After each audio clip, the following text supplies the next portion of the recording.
ស្វាគមន៍មកការដំណើរកំសាន្តទៅកាន់ខេត្តកំពតវគ្គទី2 អញ្ចឹងថ្ងៃនេះគឺជាថ្ងៃទី2ដែលថាជាថ្ងៃអាទិត្យដែលពួកយើងមានកម្រងឡើងទៅលើភ្នំបូកគោហើយបន្ទាប់ពីយើងភ្ញាក់ពីគេងព្រលឹមឡើងមកគឺនាំគ្នារៀបចំស្លៀកបំពាក់រៀបចំអីវ៉ាន់ដើម្បី check out ចេញពី resort ធ្វើដំណើរឡើងភ្នំបូកគោទាំងអស់គ្នាចង់និយាយថាខ្ញុំជិះលើឡានទេប៉ុន្តែអ្នកខាងក្រោយដែលជិះមកតាមគឺថាដូចក្បួនដង្ហែតែម្ដងឥឡូវនេះមុនពេលយើងឡើងទៅលើភ្នំបូកគោគឺថាយើងមកសោះសោកអាហារពេលព្រឹកនៅកន្លែងមួយកន្លែងហើយអ្នកខ្លះក៏គាត់មកទិញវាជាកាហ្វេដើម្បីជំនួយស្មារតីហើយក៏មានអ្នកខ្លះក៏ទិញតែរ៉េនតែម្ដងហើយអ្នកខ្លះដែលខ្ញុំនិយាយហ្នឹងគឺអត់មានណាឆ្ងាយទេគឺអ្នកដែលឈរនៅក្បែរពំនូតារ៉េននឹងឯងបន្ទាប់ពីយើងបានញ៉ាំអីរួចរាល់យើងក៏បានធ្វើដំណើរមកដល់ច្រកផ្លូវឡើងលើភ្នំបូកគោតែម្ដងហើយលើភ្នំនេះគឺថាទិដ្ឋភាពស្អាតមែនតើនិយាយទៅគ្រាន់តែបានឡើងទៅដល់លើអាផ្លូវដែលគេត្រូវឡើងលើភ្នំនោះគឺថាម្នាក់ស្រស់ស្រាយហើយរីករាយខ្លាំងមែនតើខ្យល់អាកាសក៏ត្រជាក់ដើមឈើក៏ស្អាតខៀវស្រងាត់និយាយទៅបក់មកត្រជាក់លហើយដូចមានចំហាយទឹកនៅជុំវិញយ៉ាងហ្មងដោយជាឈ្មោះគេថ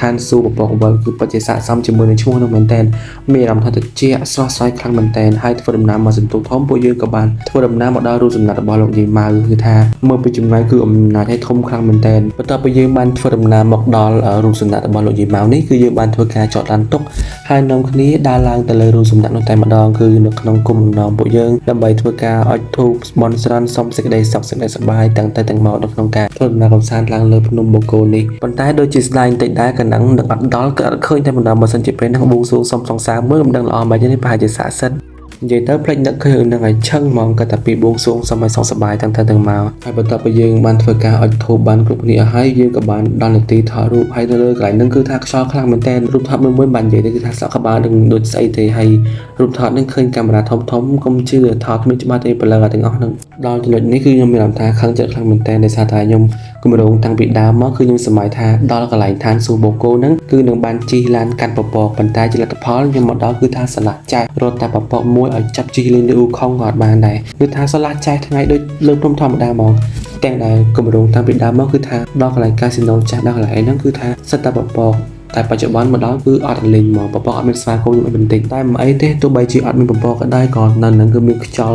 ់ខ្លាំងហើយត្រជាក់ដូចមានចំហាយទឹកគឺថាដូចជាខ្យល់បន្ទាប់ពីភ្លៀងហើយគឺថាត្រជាក់ស្រួលខ្លាំងមែនទែនហើយយើងទាំងអស់គ្នាក៏បានធ្វើដំណើរដើរលេងនៅជុំវិញបរិវេណនៃទីតាំងកាស៊ីណូចាស់នោះគឺថ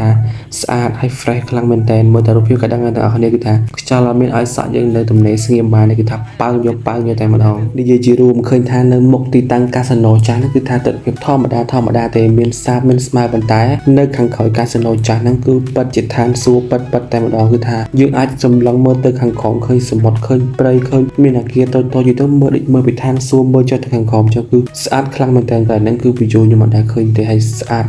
យទៅមានតែពីថាស្អាតខ្លាំងហ្មងដូចនៅឋានសួគ៌អញ្ចឹងគាត់ថាវាអត់មានពពកអីបន្តិចសោះមកគឺថាស្រឡះចាស់នៅពេលខ្ញុំឡើងទៅពពកដូចអត់មានស្វាគមន៍សោះឃើញតែនៅម្ដុំកនឹងជើងមិនតែដូចជាអត់មានហមឲ្យចិត្តសោះហើយពួកយើងក៏បានដល់គ្នាធ្វើការថតរូបថតអីលេងចឹងទៅថានៅក្នុងរូបថតវាអត់ស្អាតដែលឃើញផ្ទាល់គឺស្អាតខ្លាំងមែនតើរកវិញនិយាយអត់បានហ្មងគឺមានតែស្អាតហ្មងបើអ្នកទាំងអស់គ្នាចង់ឃើញគួរតែសាកឡើងបានម្ដងលើក្នុងបូកគោនឹងគឺថាស្អាតខ្លាំងមែនតើជឿតែខ្ញុំទៅគឺថាស្អាតរកលេខដាក់គ្មានហ្មងគឺថាបើបានទៅហើយគឺថាអត់ស្ដាយលុយអត់ស្ដាយកម្លាំងដែលខំធ្វើដំណើរឡើងទៅដល់នឹងទេបន្ទាប់ពីអង្គុយដៀលពពកចុះឡើងគឺថា finally ពពកគឺបានមកលេងពិតមែនគឺថាសក្បុសស្អាតលើសដើមគុណនឹង2គុណនឹង3ពី view ដែលខ្ញុំបានឃើញទៀ